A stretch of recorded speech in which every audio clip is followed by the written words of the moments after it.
안녕하세요. 이거 말해야 하나 말아야 하나 엄청나게 고민한 끝에 사연을 보낸 42살 여자입니다. 아직도 저한테 있었던 일을 떠올리기만 해도 심장이 엄청 뛰고 식은땀이 나기 시작하는데요. 이 일은 저희 남편과 가족, 아주 가까운 지인 말고는 아무도 모르는 일인데 하도 답답한 나머지 사연을 보내게 됐어요. 저희 아가씨가 잘못된 사람인지 맞는지 확인해보고 싶은 마음과 조언을 듣고 싶은 마음에 사연을 보내보기로 결정했어요. 다른 시누이들도 이런지 확인해보고 싶은 생각이 들기도 해서 궁금증도 같이 풀고자 이 길고 긴 사연을 적게 됐네요. 동갑내기 남편과 3년 연애 끝에 결혼하게 됐어요. 친구였다가 연애를 하여 결혼한 케이스인데요. 그런 남편한테 6살 어린 여동생이 있다는 것쯤은 알고 있었는데 연애하는 동안 일부러 만나거나 하진 않았었어요. 전 연애하면서 굳이 가족들을 미리 만날 필요까지 있을까? 라는 생각을 가지고 있던 사람이라서 연애하는 동안 남편이 만나자고 하는데도 일부러 만나지 않으려고 자리를 피해왔어요. 근데 지금 생각해보면 미리 만나보는 것도 좋았을 것 같다는 생각을 하기도 하는데요. 그 이유는 우리 아가씨가 매우 별난 사람이기 때문인데요. 아가씨는 기본적으로 좀 이쁘게 생긴 편이에요. 정확히 말하면 싸가지 없게 생겼지만 이쁘게 생긴 건 분명한 얼굴을 가진 사람인데요. 제가 방금 말한 것처럼 우리 아가씨는 생긴 대로 노는 사람이에요. 이쁘게 생긴 편이지만 착하게 생기지 않다는 말로 인물값을 제대로 하더라고요. 기본적으로 예의가 없고 완전 개인주의, 이기적인 사람인데요. 하고 싶은 말이 있으면 걸러서 얘기하지 않고 생각한 그대로 입 밖으로 내뱉어요. 예를 들자면 저와 남편의 상견례 자리였어요. 그때 아가씨를 처음 본 자리였는데요. 안녕하세요. 오빠 여동생 김나영이에요. 예전부터 언니에 대해 많이 들었어요. 오빠가 언니 엄청 착하고 이쁘게 생겼다고 그렇게 칭찬을 많이 해왔었는데 생각한 거에 비하면 그렇게 이쁜 얼굴도 아니네요. 야, 너는 무슨 이런 자리에서 말을 그렇게 해. 넌 입 다물고 가만히 있어. 왜? 오빠가 예전부터 그랬었잖아. 세훈이 될 사람 엄청 청순하고 귀엽다고. 내 눈에는 막 귀엽고 그렇지는 않아서 하는 말이야. 오빠 콩깍지 제대로 씌웠구나? 넌 사람 면전에 대고 못하는 말이 없어. 너 끝날 때까지 입 다물고 밥이나 먹어. 아이고 사돈, 제 딸이 아직 철이 없어서 해야 할 말 해선 안 되는 말 잘 구분을 못해요. 이렇게 중요한 자리에서 분위기 어수선하게 만들어서 죄송합니다. 세아가, 내가 얘 대신해서 사과할게. 미안해. 아닙니다. 괜찮아요. 솔직하고 좋네요. 이렇게 기본적인 예의조차 없는 사람이에요. 이건 애교 수준으로 이제껏 엄청 많은 사건 사고가 있었는데요. 우선 아가씨에 대해서 몇 가지 말해보자면 방금 말한 그대로 싸가지를 밥 말아먹은 성격이고 게다가 한 번도 일해본 적이 없는 백수예요. 대학교 졸업한 뒤로 파트타임 아르바이트 몇 개 해본 적은 있는데 그것도 딱 한 달씩만 하고 금방 그만두더라고요. 돈 벌기 너무 싫고 다른 사람 비위 맞춰가면서 일하기 너무 힘들고 싫다고 하더라고요. 사실 저희 시부모님은 재력이 있으신 편으로 건물과 땅이 많으세요. 그래서 아가씨가 시부모님의 재력을 믿고 일을 안 하려고 하는 게 정말 심하더라고요. 시부모님께 한 달에 한 번씩 현금만 100만 원씩 용돈으로 받는 편이고 게다가 신용카드는 별도로 사용하고 있어요. 남편과 시어머님께 들어보니 한 달에 신용카드 값만 1000만 원까지도 나온 적이 있다고 하네요. 평균적으로 3,400만 원은 사용한답니다. 시부모님께선 이 정도 돈은 크게 느껴지지 않을 정도로 재력이 상당하지만 의외로 돈이 많다는 걸 티를 내지 않는 분들이세요. 그래서 시부모님이 돈이 많은 재력가라는 걸 모르고 있으신 지인분들이 더 많다고 하는데요. 검소하게 사려고 하시는 시부모님과 다르게 아가씨는 명품이란 명품을 모조리 사서 그걸 인스타그램에 자랑하거나 친구들한테 뽐내는 걸 그렇게 좋아하더라고요. 그거 믿고 아가씨한테 접근한 친구들과 남자들이 엄청 많았다고 하네요. 아가씨한테 빼먹을 수 있는 거 모조리 다 빼먹고 도망간 사람이 많다고 들었어요. 그것 때문에 한때 아가씨는 우울증으로 고생한 적이 있기도 했지만 그것도 잠시였어요.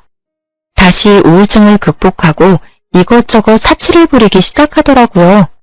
우울증 극복을 명품으로 해결한 사람 우리 아가씨밖에 없을 겁니다. 그런 아가씨와 정반대 성향을 가진 사람이 저였어요. 외향적이고 예의를 밥 말아먹은 수준인 아가씨와 다르게 저는 조용조용하고 웬만한 일이 아니고서야 크게 화를 내지 않아요. 제가 워낙 조용조용하니까 할 말도 못하고 소심한 사람인 줄 아는데 최대한 말을 아끼는 것뿐이지 할 말은 다 하고 사는 사람이거든요. 손해보는 일 절대 당하지 않고요. 화가 평소에 없을 뿐이지 그 대신 화가 머리끝까지 나면 앞뒤 없이 화를 내는 편인데요. 그런 저의 성격을 유일하게 건든 시댁 식구가 바로 아가씨였어요. 아가씨가 저의 성격을 건든 첫 번째 사건인데요. 한때 아가씨가 성형에 엄청 빠져있던 시기가 있어요. 아가씨는 총 6번 성형을 해왔었는데요. 쌍꺼풀, 뒤트임, 앞트임, 코, 턱, 이마까지 총 6군데를 성형해왔어요. 저와 남편이 이제 막 결혼했을 때가 아마 4번째 성형했을 무렵으로 그때가 코를 건든 시기였는데요. 원래 본판이 이쁜 사람이었다고 들었어요. 근데 성형 때문에 특유의 자연스럽고 이쁜 얼굴이 다 사라진 케이스인데요. 제가 옛날 아가씨의 얼굴을 보니까 정말 말이 안 나올 정도로 이쁘더라고요. 지금도 충분히 이쁜 얼굴이긴 하지만 저는 솔직히 예전 모습이 더 낫다고 봐요. 그렇게 제가 남편과 결혼하고 난 뒤로 6번까지 성형을 연달아하게 됐는데 그것도 모자라서 코 재수술을 하겠다며 시어머니께 돈 달라고 사정사정을 하더라고요. 엄마, 딱 한 번만이야, 딱 한 번. 하나밖에 없는 딸이 이렇게 사정하는데 좀 도와줄 수 없어? 지금 코끝이 너무 마음에 안 든다고. 이것 때문에 신경 쓰여서 잠도 안 와. 너 지금 얼마나 이상한지 알고는 있어? 너 예전 얼굴 하나도 없어. 지금 너 내 딸 아닌 것 같아. 얼굴 싹 변했다니까. 변하려고 성형하려고 하는 거잖아. 예전 얼굴 그대로 남아있게 하려고 누가 성형을 하겠어, 어?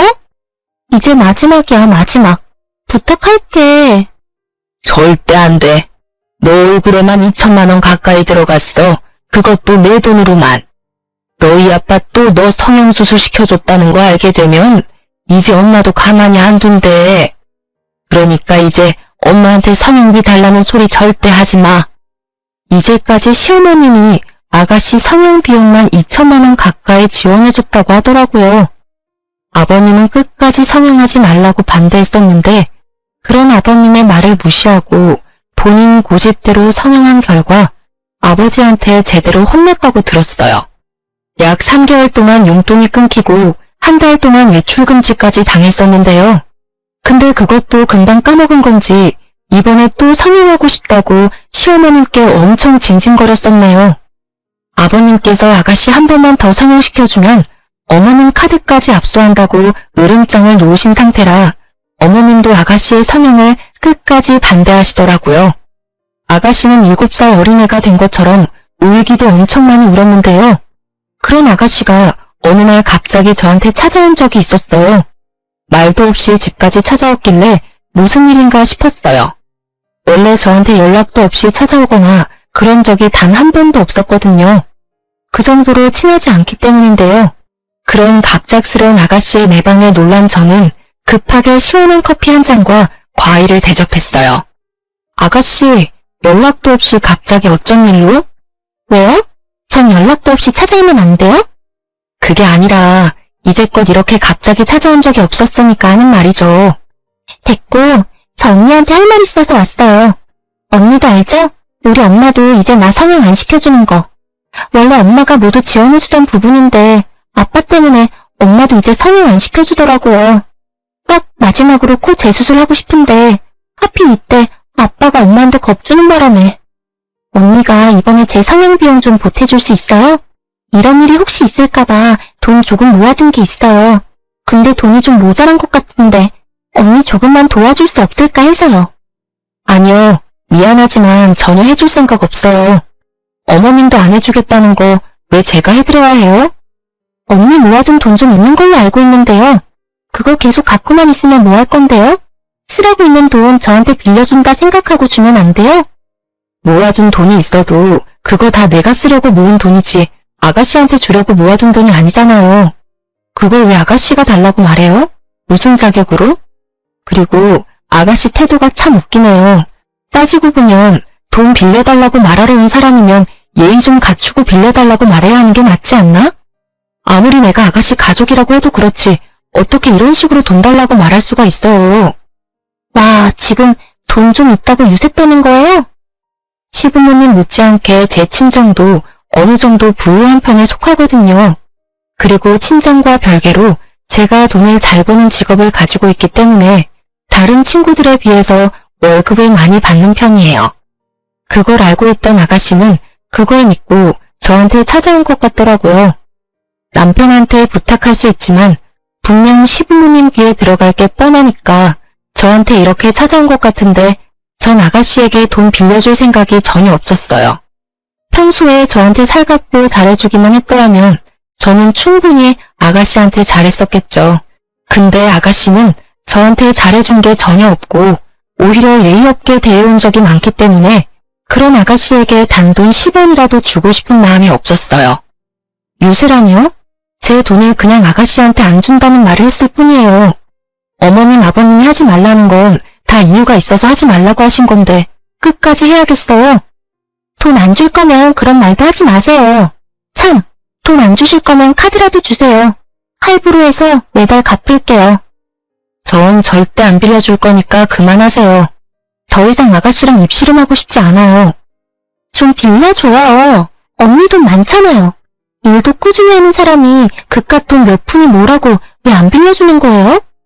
아가씨는 저한테 카드와 돈을 빌려달라고 우기고 전 절대 안 준다고 실랑이를 하고 있는데 때마침 남편이 퇴근하고 집에 도착했습니다. 아가씨가 저한테 돈 달라고 있는 현장을 직접 목격하게 된 거였죠. 남편은 버릇없이 저한테 돈 달라고 하는 아가씨의 모습에 엄청 화가 났습니다. 생각보다 빨리 집에 도착한 남편을 보고 아가씨는 몹시 당황했죠. 사실 아가씨는 남편 몰래 저한테 돈을 빌릴 생각이었어요. 그래서 일부러 남편 퇴근하기 전에 저희 집에 왔던 거였는데 생각보다 남편이 빨리 퇴근해서 왔던 거였죠. 오빠, 언제 왔어? 생각보다 빨리 퇴근했네? 너 이 시간에 여기서 뭐해? 돈이라니? 너 지금 나 몰래 돈 빌리려고 온 거야? 엄마가 끝까지 안 주니까 오빠한테 이렇게 들킨 김에 솔직하게 말할게. 오빠, 나 돈 좀 빌려줘. 언니도 끝까지 돈 안 빌려주네? 오빠도 돈 조금은 있을 거잖아. 딱 한 번만, 응? 너 언제까지 이렇게 생각 없이 살 거야? 돈 필요해도 그렇지 새언니한테까지 찾아와서 돈 빌릴 생각을 해? 너 정말 철이 없어도 너무 없다. 너 당장 나가. 너 돈 때문에 이런 식으로 찾아오는 거 하나도 안 반가워. 당장 가. 돈 빌려줄 때까지 절대 안 가. 내가 평소에 오빠나 언니한테 돈 빌려달라고 부탁 잘 안 하잖아. 하나밖에 없는 동생이 돈 좀 빌려달라고 사정사정을 하는데 한 번쯤 빌려줄 수 있는 거 아니야? 돈 안 주면 집에 안 가겠다는 아가씨의 진상짓에 결국 시어머님을 불렀습니다. 아가씨는 거의 애처럼 울고 있던 중 시어머님은 식은땀을 흘리면서 저희 집에 급히 도착하셨어요. 야, 너 여기서 뭐 하는 거니? 미친 거 아니야? 아이고, 우리 며느리가 이 시간까지 쉬지도 못하고 내가 대신 사과할게. 너 당장 나와. 집에 가서 얘기해. 어머님, 아버님, 잠시 물 한 잔이라도. 아니야, 너 내일 출근해야 하는데 빨리 자야지. 나 이 계집애랑 얘기 좀 해야겠다. 시어머니께서는 아가씨의 머리채를 잡고 집으로 돌아갔습니다. 집에서 아가씨를 기다리고 있던 아버님은 역대급으로 화를 엄청 내셨다고 들었어요. 뺨까지 맞았다고 하네요. 그리고 당분간 아가씨가 쓰고 있던 신용카드 정지를 시킨다고 하셨습니다. 그렇게 돈 쓰는 걸 좋아하던 아가씨는 거의 3달 정도 신용카드를 쓰지 못하고 용돈도 받지 못하여 집에만 있었다고 하네요. 성형을 더 이상 하지 않고 일자리를 알아보기로 한 조건으로 다시 신용카드를 사용할 수 있었어요. 용돈도 받을 수 있게 됐고요. 그렇게 한동안 조용하게 지내고 있었는데 아가씨가 결혼에 대해 슬슬 말하기 시작했어요. 사실 아가씨는 일을 하고자 하는 마음은 오래전에 이미 접은 상태였지만 결혼을 빨리 하고 싶어 했어요. 그것도 돈 많은 남자한테 시집가는 게 목표였어요. 예전에 아가씨가 이제껏 얼굴만 보고 남자를 만났었는데 다들 아가씨 돈만 탐내던 나쁜 남자들이라 이제 본인이 돈 많은 남자를 만나보고 싶다고 하더라고요. 한동안 연애를 하지 않고 혼자 놀고 먹고 사는 것 같더니 주변 친구들이 슬슬 결혼하기 시작하니까 본인도 결혼을 해야 할 것만 같다면서 주변 친구들한테 선자리를 마련해달라고 부탁을 하는 눈치였어요. 몇 번 선자리에 나갔었지만 워낙 아가씨가 푼수이며 직업조차 없으니까 남자들이 하나같이 애프터 신청을 하지 않았다고 해요. 나이가 1살이라도 어렸을 땐 그래도 젊고 이쁜 걸로 매력 어필할 수 있었다고는 하지만 20대 때와는 다르다는 것을 몸소 느끼고 있는 것 같았어요. 시집이 꿈이라고 하던 신우이는 결혼을 포기해야 하나 싶었는데 마지막으로 나갔던 주선자리에 괜찮은 남자를 만났다고 하더라고요. 선을 보고 나서 밖에서 시어머님과 아가씨 저 이렇게 셋이서 만나 저녁을 같이 먹으러 갔었는데요. 그때 신우이가 선본 남자에 대해서 자세하게 말해주더라고요. 저보다 1살 많은 사람인데 회사 하나 운영 중이라고 하네. 키도 180cm는 훌쩍 넘어 보이고 회사가 엄청 잘 되는 것 같아 보여. 차가 좋고 게다가 시계까지. 차 한 대 가격인 걸 차고 나왔더라고. 아가씨, 그 남자 착한 것 같아요? 너무 돈만 따라가는 게 아닌가 싶어서요. 착한 게 뭐가 중요하겠어요. 일단 돈 잘 벌고 게다가 잘생긴 게 중요하지. 사실 주변 친구들 다 하나같이 능력 하나도 없는 남자들이랑 사귀더니만 그 남자들이 어느 순간 성공해서 큰돈 만지고 있더라고. 그래서 내 친구들은 그거 하나 믿고 지금 엄청 떵떵거리고 살아요. 개구리 올챙이 쪽 생각 못한다더니 옛날에 남자친구 못났던 건 생각 못하고 성공하니까 그때 바로 결혼하더라고요. 오히려 내가 남자친구 안 사귀고 혼자 지내니까 날 좀 우습게 생각하는 것 같기도. 야, 그 친구들 욕할 거 하나도 없어.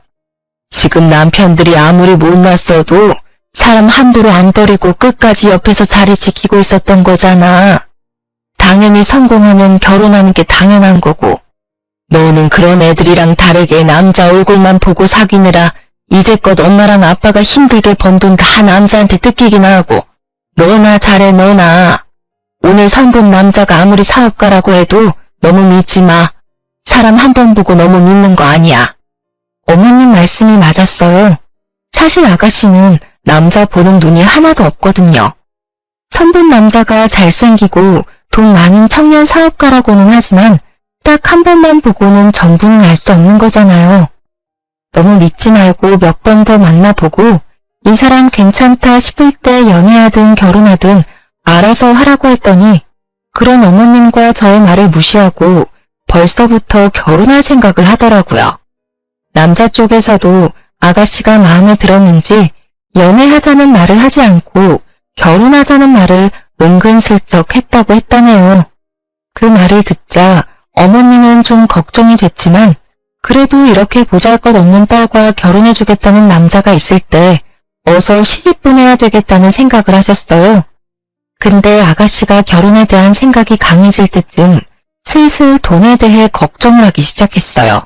아무래도 이제껏 일을 한 적이 없으니 당연히 모아둔 돈이 없잖아요. 그래서 어떻게 결혼 준비를 해야 하나 고민하는 것 같았어요. 시부모님은 결혼 비용 전액 지원해줄 생각이 전혀 없다고 했거든요. 일부만 지원해줄 뿐 그 이상의 비용은 절대 지원을 해주지 않겠다고 단호하게 말씀을 하셨어요. 아무리 결혼할 남자가 돈 많은 청년 사업가라고 해도 여자 쪽에서도 어느 정도 돈을 갖고 있어야 하는 게 맞다 보니 신우는 걱정이 많아 보였어요. 그런 아가씨가 금요일 저녁에 우리 부부에게 같이 밥을 먹자고 했는데요. 퇴근하고 같이 만나자고 하더라고요. 저와 남편은 회사가 가까워서 같이 만나 약속한 가게로 갔어요. 그렇게 같이 저녁을 먹으면서 아가씨가 만나자고 한 이유를 듣게 됐는데요. 언니, 오빠, 나 결혼하고 싶은 남자 있는 거 알지? 그 남자 절대 놓치고 싶지 않은데 내가 돈이 하나도 없잖아. 아빠랑 엄마가 7천만 원까지만 줄 생각이라고 그 이상은 절대 안 주겠다며? 딱 1억 채워서 시집가고 싶은데 오빠랑 언니 돈 있으면 3천만 원만 줄 수 있어? 3천만 원이 땅 파면 나오는 돈인 줄 알아? 내가 그걸 왜 너한테 줘야 하냐? 그러니까 돈 좀 모으면서 살지. 그래도 너가 내 동생이고 오빠로서 아예 안 줄 수 없으니까 딱 1천만 원만 줄게. 그 이상은 안 돼. 맞아요. 3천만 원까진 못 줄 것 같아요, 아가씨. 우리가 1천만 원만 도와줄 테니까 아버님, 어머님이 주신 돈이랑 잘해서 결혼 준비 잘해봐요.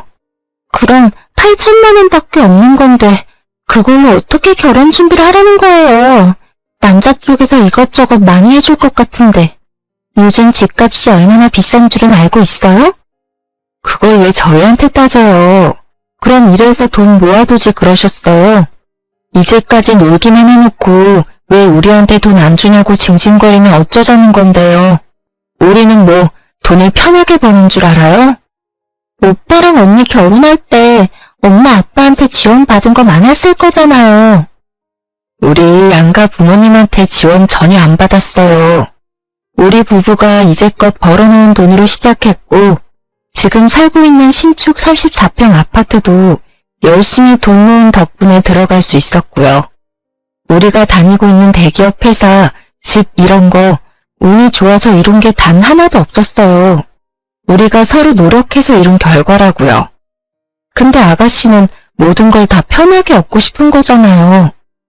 이 사람 말 틀린 거 하나도 없어. 그냥 이렇게 부모님이 어느 정도 지원해준다고 할 때 그걸로 결혼해. 그 돈도 절대 적은 돈 아니야. 남들은 그 돈도 없어서 결혼 못해. 우리 집에 시집와서 쥐뿔도 안 한 주제에 말만 잘하네. 아가씨, 방금 뭐라고 했어요? 제가 쥐뿔도 안 했다고요? 그렇잖아요. 언니가 우리 집에 시집와서 해준 게 뭐가 있어요? 우리 엄마랑 아빠가 워낙 건강하고 잘 사는 사람들이니까 당연히 해줄 게 전혀 없었겠죠. 언니도 부족하지 않은 친정 두고 있는 입장이면서 정작 제대로 들고 온 게 없잖아요. 몸만 들고 시집 온 거 아니에요? 말을 왜 그렇게 해요? 저 남편이랑 결혼할 때 몸만 오지 않았어요. 저 이제까지 정말 열심히 살았어요. 오히려 제가 남편보다 모아둔 돈이 더 많았을 정도였어요. 따지고 보면 아가씨야말로 몸만 들고 시집 가는 거 아니에요? 한 번도 본인을 위해 제대로 이룬 일은 있어요? 시집하고 싶어서 결혼하는 사람이 아가씨면서 왜 날 낮잡아보고 그러냐고요. 시집이요? 말이면 단 줄 알아요? 내가 100억이나 1000억 이렇게 큰 돈을 달라고 하는 것도 아니고 3천만 원 달라고 한 것뿐인데 치사하게 그거 하나 못 빌려줄 수 있냐고요. 우리한테 돈 맡겨놨어요? 돈 필요할 때마다 우리한테 매번 돈 달라고 하는 아가씨 때문에 정말 스트레스 받아요. 어지간네 정말. 언니 정말 재수없고 거지 같아요. 그깟 돈 하나 못 빌려줘서 이러고 있는 게 어이없거든요. 차라리 돈이나 빌려주고 잔소리 하든가. 너무 예의 없게 말하는 아가씨의 태도에 남편은 결국 화가 난 나머지 아가씨의 뺨을 때렸어요. 사람들은 웅성웅성하고 남편한테 맞은 아가씨는 눈물을 흘렸는데요. 내가 뭘 잘못했다고 또 때려? 오빠 요즘 내가 뭘 하나만 때리더라? 너 말 그렇게 하는 거 고쳐. 그리고 이 사람 말대로 우리가 왜 널 도와줘야 하는 건데? 부모님이랑 우리가 널 도와주는 게 왜 당연한 것처럼 말하냐고. 솔직히 너 결혼한 거 맞아? 결혼한다는 녀석이 이제까지 집에 결혼할 남자 한 번도 안 데리고 온 게 말이나 돼? 그 사람이 워낙 바쁘니까. 바빠도 그렇지. 너 그 사람 내 눈앞에 데리고 오기 전까지 부모님도 그렇고 우리한테 돈 한 푼이라도 받을 생각하지 마. 그 사람이랑 그렇게 결혼하고 싶으면 그 돈 많은 남자한테 결혼 비용 전부 내라고 하던지. 그리고 너 당장 언니한테 사과해. 몸만 왔다, 아무것도 안 했다. 이딴 말을 너가 왜 하는데? 엄마도 가만히 있는 걸 왜 너가 이래라 저래라 말하냐고. 정작 아무것도 안 하고 있는 놈이. 너 당분간 우리 볼 생각하지 마. 이날 남편한테 제대로 혼난 아가씨는 집에 가서도 시부모님께 엄청 혼났어요.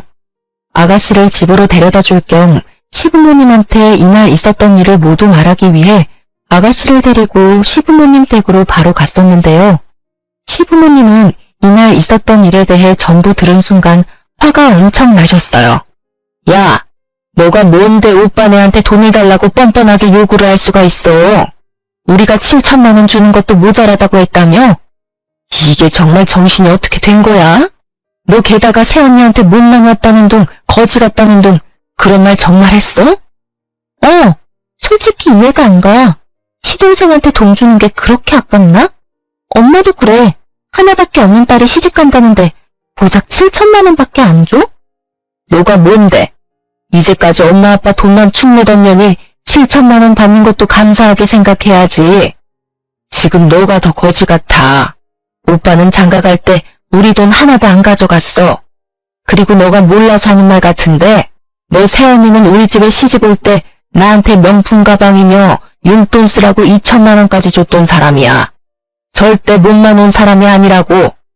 지금 이 나이에 부모님 도움 하나도 안 받고 사는 부부가 얼마나 많을 것 같아? 너 새언니 발톱 때만도 못한 인간이야. 그런 너가 새언니한테 그런 말 할 자격 전혀 없어. 엄마는 누구 편이야? 내가 죽는다고 해도 그런 말 할 거야? 결국 시어머님은 화를 참지 못하고 주방에 있던 가위로 아가씨의 머리카락을 듬성듬성 자르기 시작했어요. 결국 더벅머리로 슈컷이 돼버렸는데요. 항상 긴 생머리만 고집하고 머리에만 한 달에 100만 원 가까이 투자하던 아가씨는 이날 하도 울어서 탈수 증세까지 왔었어요. 곧 결혼을 앞두고 있는 아가씨 입장에서 당연히 놀랄 일이죠. 그런 와중에도 결혼 준비를 하려고 하던 아가씨에게 안 좋은 소식이 들렸는데요. 아가씨가 상견례 자리를 갖기 전 결혼할 남자친구를 우리에게 소개시켜준다고 자리를 마련하려고 했어요. 그렇게 저녁을 같이 먹기로 날을 잡았는데요. 같이 저녁 먹기로 한 당일 갑자기 아가씨한테 울면서 전화가 왔습니다. 놀란 우리는 서둘러 아가씨한테 갔는데요. 시댁에 도착하니 시아버님은 말없이 담배만 피우시고 시어머니는 침대에 누워서 시름시름 앓고 있었습니다. 거실 바닥에서 아가씨는 엉엉 울고 있었고요. 알고 보니 결혼 약속을 한 남자친구가 사기꾼이라고 하더군요. 청년 사업가라는 것은 전부 거짓말이었고 아가씨처럼 순진한 사람들만 꼬셔서 돈을 받아내던 사람이더라고요. 알고 보니 전에도 몇 명의 여자들과 결혼 약속을 잡아놓고 수천만 원씩 돈을 받아낸 뒤 장수를 탔던 사람이었습니다. 다행히 아가씨는 부모님께 받기로 한 7천만 원 모두 사기당하진 않았지만 약 2천만 원 가까이 뺏겼다고 들었어요. 그래도 2천만 원이란 돈이 절대 적은 돈이 아니잖아요.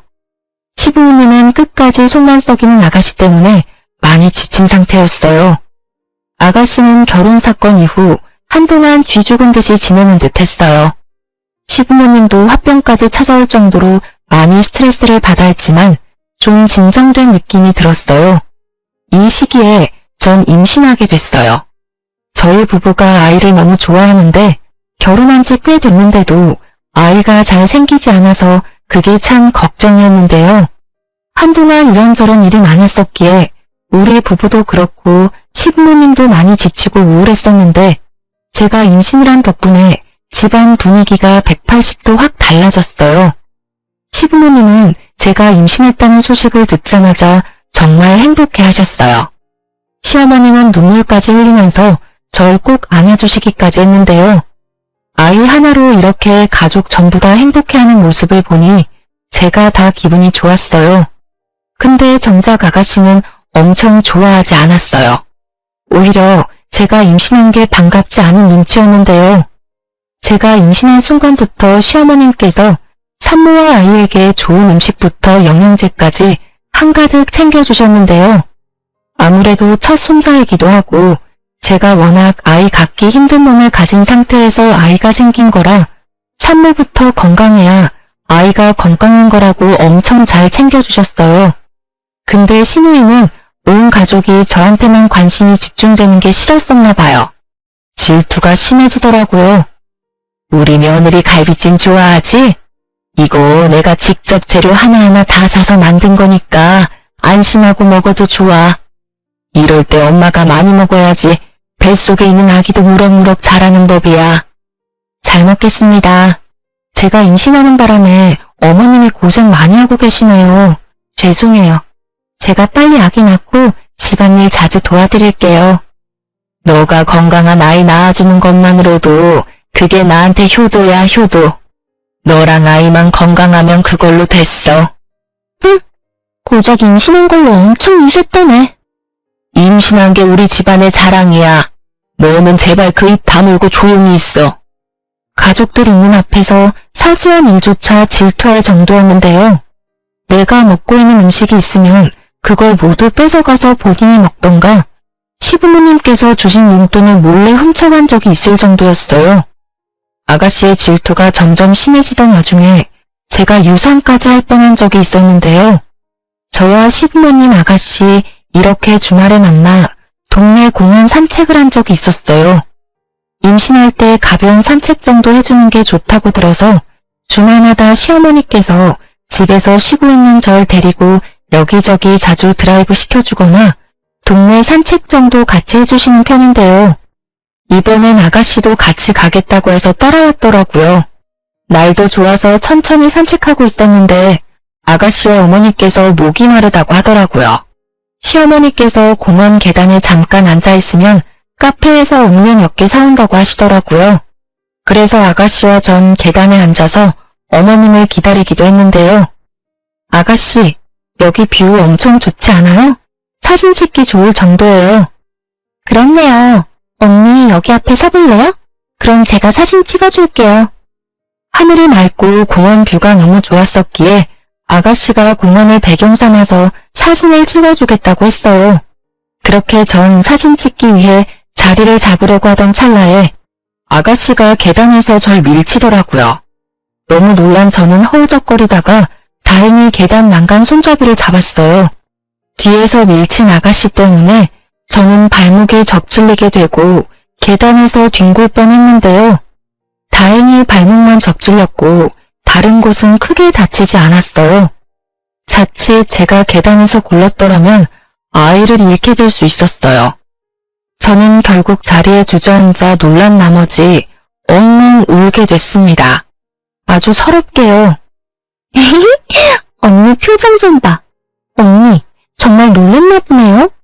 장난인데 왜 울고 그래요? 야, 너 지금 뭐 하는 짓이야?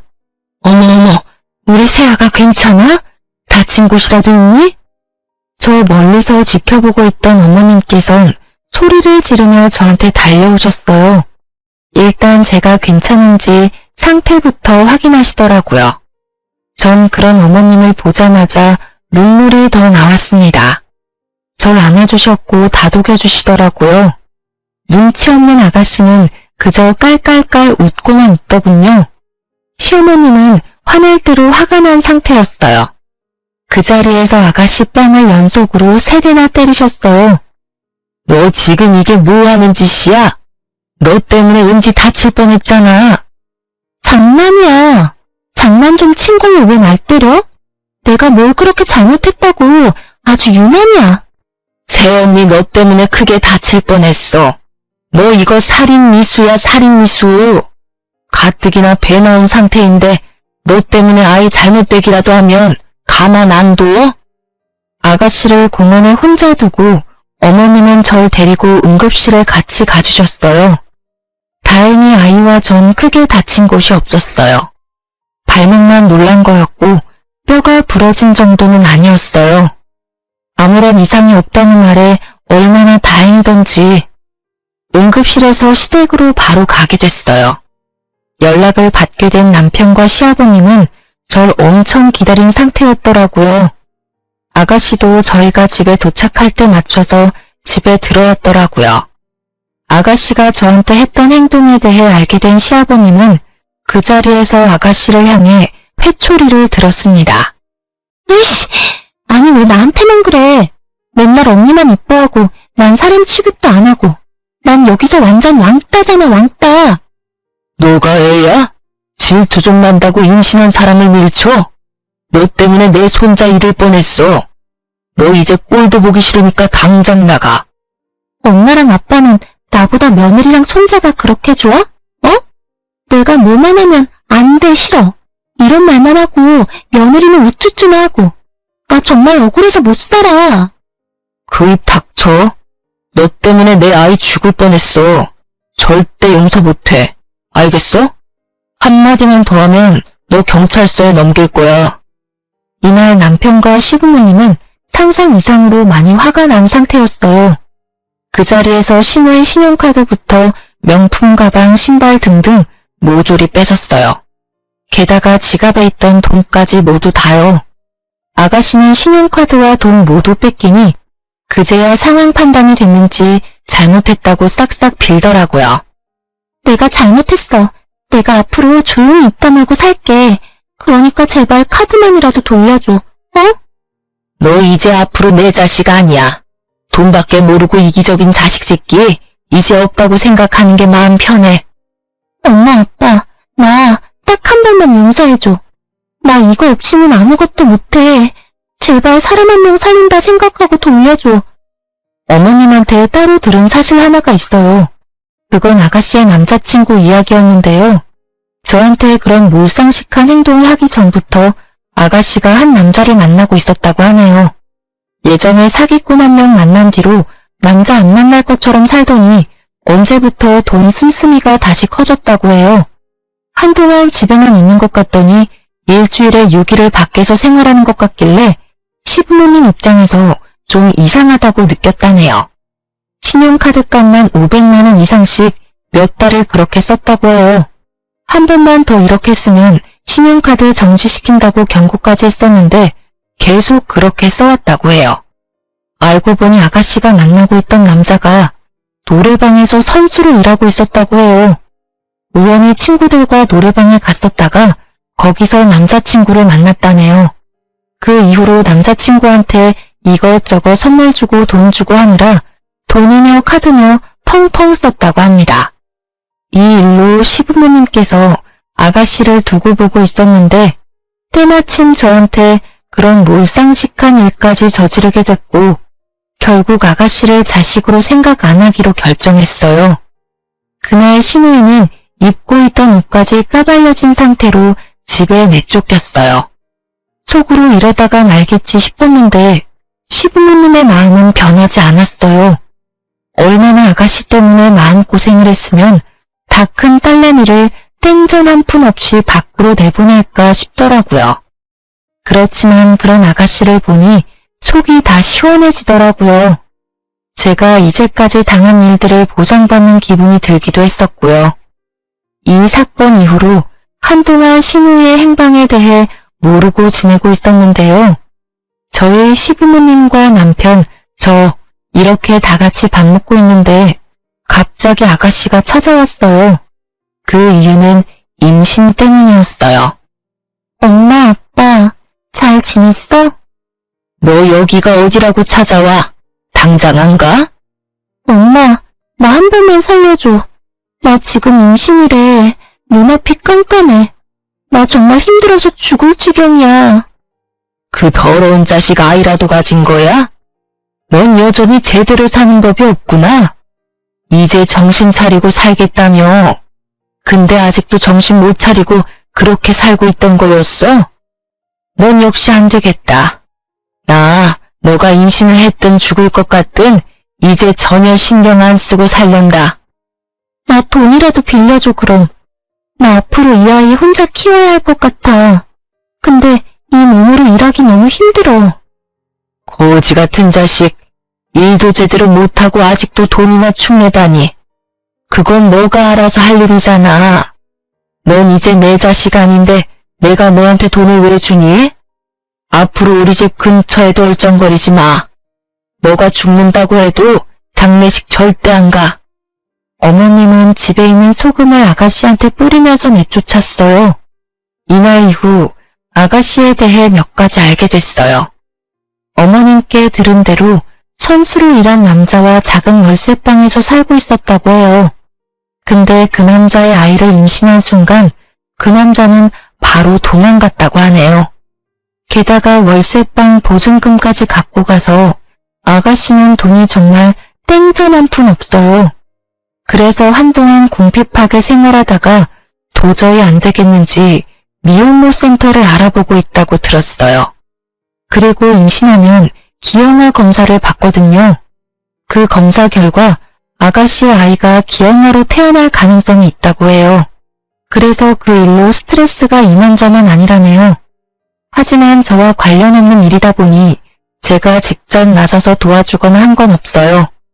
아가씨 때문에 제 아이가 죽을 뻔한 상황까지 있었는데 제가 뭐하러 그런 아가씨를 도와주겠어요. 시부모님도 그런 아가씨의 행방을 알고 있음에도 끝까지 신경 쓰지 않는다고 해요. 이제껏 아가씨 때문에 날린 돈이 엄청난 수준이잖아요. 게다가 사고들을 수습하느라 힘들었던 시부모님은 이제 아가씨 때문에 남은 삶을 힘들게 살고 싶지 않다고 해요. 최근에 들은 얘기가 있는데 시부모님께서 아가씨한테 주려고 했던 유산까지 남편과 곧 태어날 아이에게 전부 준다고 말씀해 주셨어요. 애초에 아가씨한테 나눠줘야 하는 건가 고민이 되던 찰나에 아가씨가 사고를 치게 되면서 줄 생각이 싹 사라졌다고 하네요. 처음에 괜찮다고 거절은 했었지만 오히려 시부모님이 괜찮다고 앞으로 이 험한 세상 살아가야 할 우리 손자를 위해서라도 받아야 한다고 시부모님께서 말씀해 주시더라고요. 가끔 아가씨한테 전화가 오고 있는데 전 절대 받지 않고 있어요. 시어머님한테도 가끔 문자나 전화로 본인이 어떻게 살고 있는지 알려준다고 하는데 어머님은 절대 전화를 받지 않는다고 해요. 남편은 가끔 저한테 아가씨 때문에 고생시킨 거 너무 미안하다고 사과합니다. 아가씨 때문에 우리 아이를 잃을 뻔한 걸 생각하면 아직도 가슴이 쿵 하고 내려앉는 것 같다네요. 저도 마찬가지로 그때 생각만 해도 아찔해요. 한때 편하게 돈만 쓰면서 살던 아가씨가 질투와 남자 눈에 멀어서 결국 본인 인생을 망쳤어요. 앞으로 아가씨 때문에 마음 고생할 일이 없어서 너무 행복하고 좋네요. 곧 태어날 아이만 신경 쓰고 살 생각이에요. 어머님, 아버님도 곧 태어날 손자가 너무 보고 싶다고 노래를 부르세요. 전 이번 결혼 생활을 하면서 느낀 게 있다면 남편을 보면 그 가족에 대해 안다고 하는데 꼭 그렇지만은 않았어요. 개인적인 생각으로는 남편이 가운데서 어떻게 행동하느냐가 매우 중요한 것 같아요. 그리고 집안의 중심이자 어른인 시부모님도 어떤 사람인지 꼭 볼 필요가 있다고 생각해요. 한때 고생은 많이 했었지만 앞으로 열심히 행복하게 살 생각이에요. 이제까지 저의 이야기를 들어주셔서 감사합니다.